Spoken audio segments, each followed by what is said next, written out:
Hello everyone and welcome to join this presentation on OpenEdge deployment options. My name is Tomi Mannikka. I'm from Nokia Data Center Solutions, where I work as the hardware architect for the OpenEdge hardware. I will be telling you about the OpenEdge configuration options for both indoor and outdoor installations, and also some examples will be given.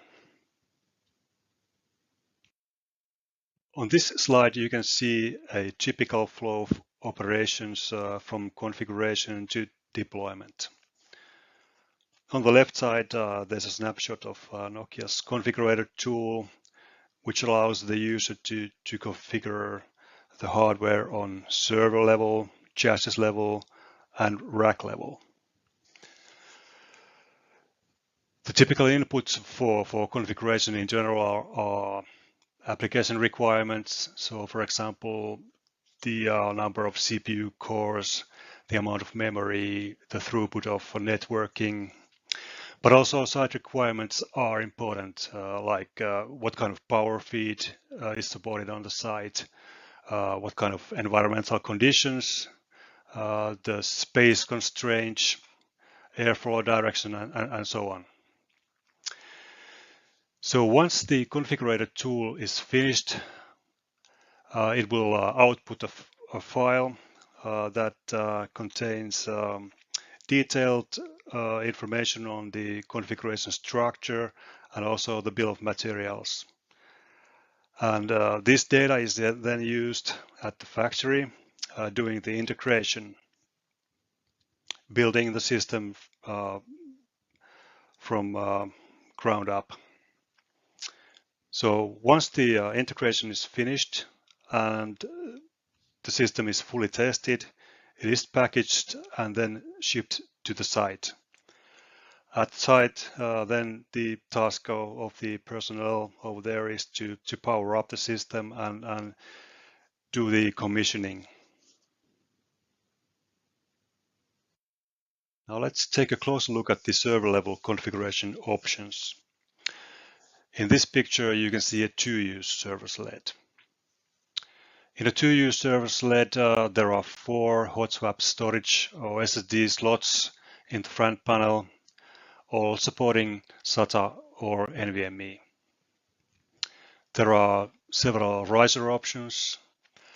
The risers define the connectivity between the CPU and the PCIe extension slots or the SSDs.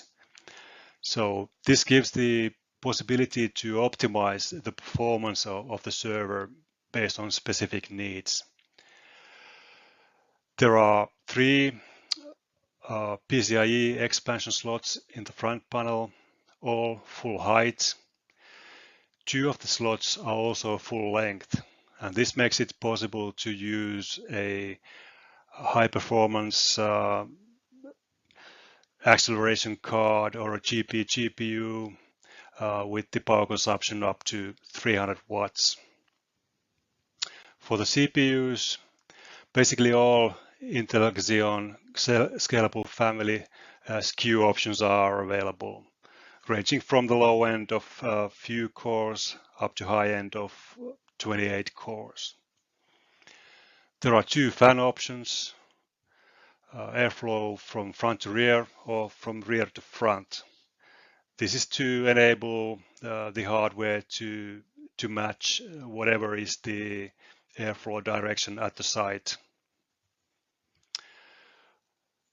Memory options, there are up to 6 DDR4 2933 memory slots available, and also 2 persistent memory module slots, for example, Intel Optane kind of DIMMs.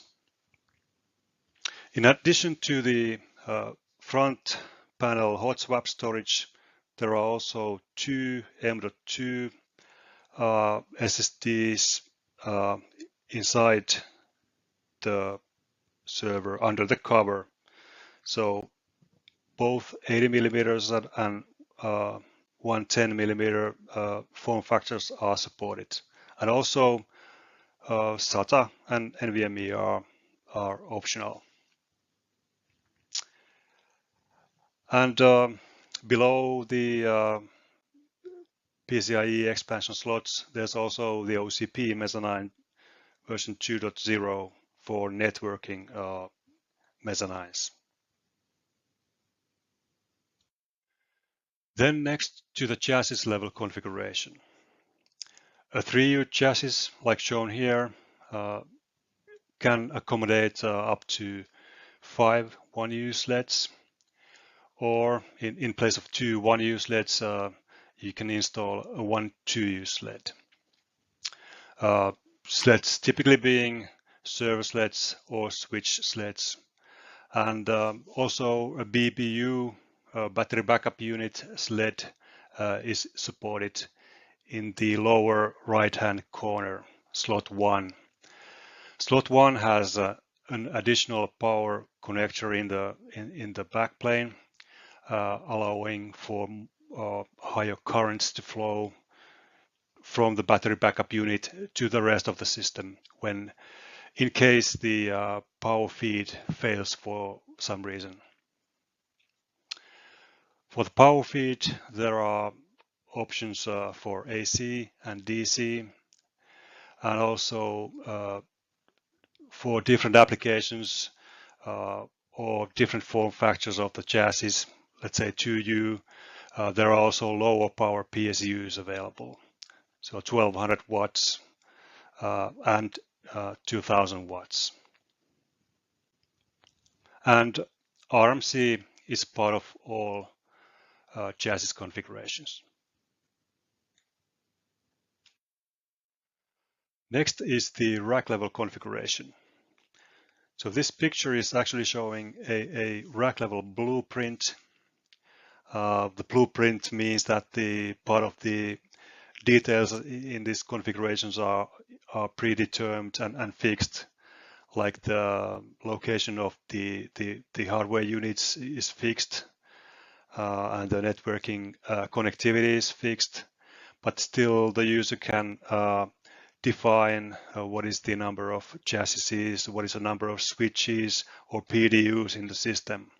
So giving the user to the possibility to scale to the needs of the application. On top of the rack, there are the PDUs.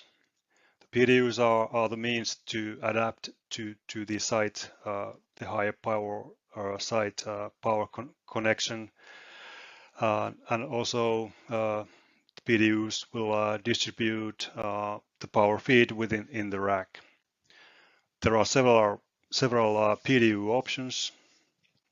There's -48 volts DC, 400 volts AC 3-phase, 230 volts AC 1-phase. Then for the North American market, there are PDUs with input voltage of 208 volts, 3-phase and 1-phase. The switches are located in the middle of the rack. They provide connectivity between the servers and also the uplinks, so the path out of the rack. The switch is of type 32 times 100 gigs, and there are two options, a single leaf or a dual star switch fabric. Above and below the switches are the open edge chassis. So there can be up to 8 3U chassis in this one cabinet. The minimum is 1. The rack seen here is a 36U open edge seismic rack, Zone 4 compliant, but it could be any other standard 19-inch rack. Like mentioned, the entire rack is fully pre-integrated at the factory. All power and networking cabling is also connected at the factory and also tested. Once the integrated rack is received at the customer site, the next steps are just to connect the power, connect the uplinks, and start commissioning. Many of the far edge deployments are outdoors.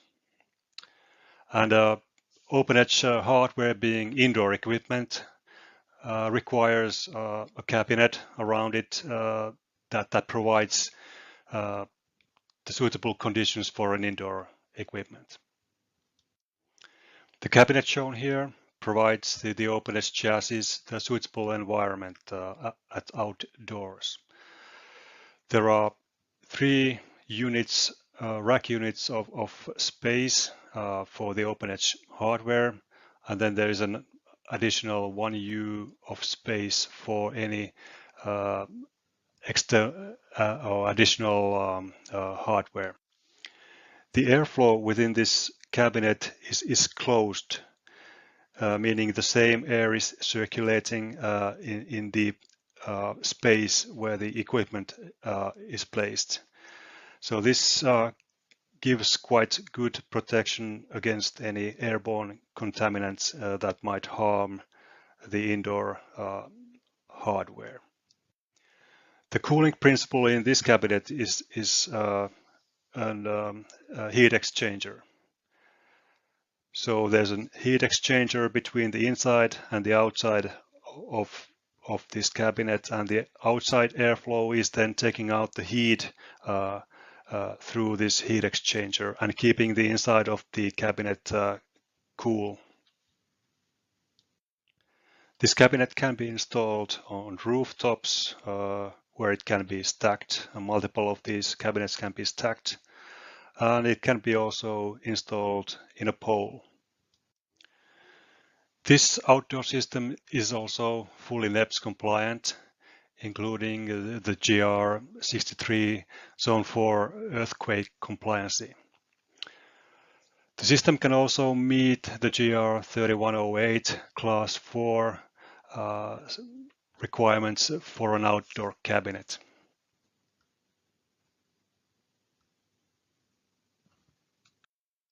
Nokia has contributed the OpenEdge chassis design as an open accepted product. So the entire design package is available at the OCP website. The OpenEdge servers are contributed as open inspired products, and their specifications are available at the OCP website. Also at the bottom of the page you can see 2 links, the first pointing to Nokia's OpenEdge server portfolio, and the second link to Open Compute Marketplace, where you can find all the OpenEdge products that are currently available. And finally, the call to action. I would like to encourage everyone who is interested in OpenEdge to join the regular OpenEdge calls, and the OpenEdge sub-project is handled under the Telco project. For those who want to find more information about the OpenEdge, please follow the link below to the OpenEdge wiki page, where you can find all the current specifications that have been released. And if you want to keep up to date on what's going on in the OpenEdge, you can add your name to the mailing list, which is can be found behind the link there. And since this is a virtual summit, I would welcome everyone to join the Nokia virtual booth, where you can find more information about the OpenEdge hardware and also other Nokia OCP contributions. Thank you for watching this presentation.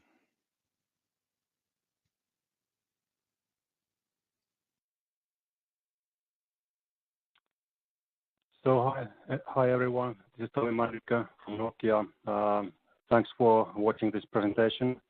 I think we have a few minutes for any questions you might have. So please ask.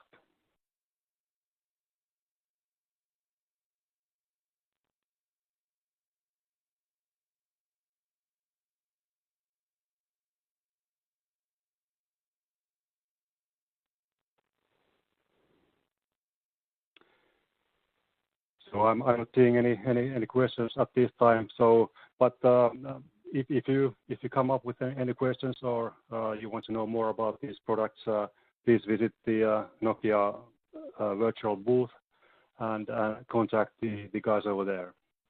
So, but for my part, I would like to thank you once more, and good day and good night.